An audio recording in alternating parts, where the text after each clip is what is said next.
and I'm from Eastern Michigan University, so I've come a long way.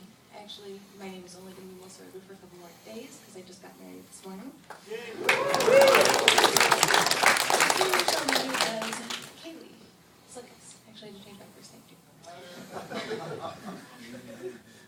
So I wanted to come and tell you about an idea that actually came to me a few years ago, and I spent the last 4 years trying to earn a degree to learn how I can make it happen. And we've learned a little bit about poetry tonight, and we've learned a little bit about beer tonight, so I think we're finally ready for the sex. So when a condom is properly used, it's about 98% effective in preventing pregnancy and STDs. Unfortunately, it only works when you actually use it. People need to consistently make the choice to use a condom or other birth control every single time, even when they're inebriated, and even when they're forced. So what I would like to do is use the tools provided by synthetic biology to design a protective barrier that only needs one application and absolutely no maintenance until the woman is ready to have children, and then she can choose to deactivate it or remove it. So my idea is to engineer a microbe that will produce chemotaxins that will actually draw the sperm to the microbe, and a membrane protein will cleave the tail off of the sperm so it cannot swim to the egg. Now this is something that can become a part of the natural flora in a woman, and it will constantly protect her until she's ready to get rid of it.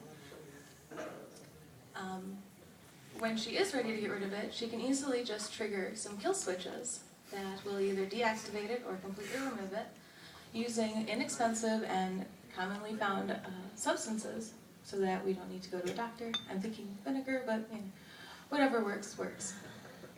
Additionally, I think that we can engineer these microbes to produce a set of aptamers that can target and bind to different common STDs.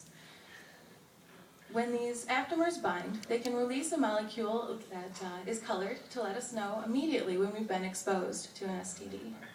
Early detection means early prevention, and it'll slow the spread of STDs. I also think that in the near future we'll be able to use the ultramune strategy of combining an aptamer that can target a new pathogen to an immune molecule that your body already knows and is very familiar with.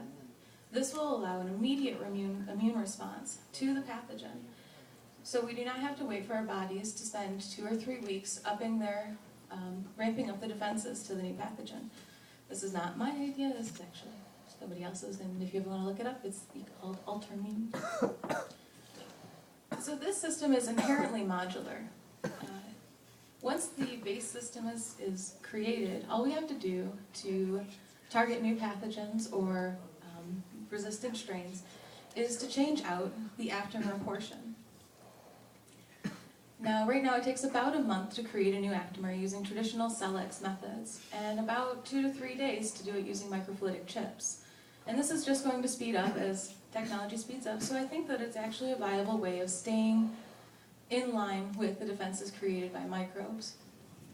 I believe that my idea can help prevent the spread of STDs and reduce unwanted pregnancies. I think that it can change the default setting in our body from being vulnerable to being protected. And it makes it so that instead of having to choose not to get pregnant and choose not to get an STD, we have to make the choice to get pregnant. And we're always protected against different STDs. Thank you very much.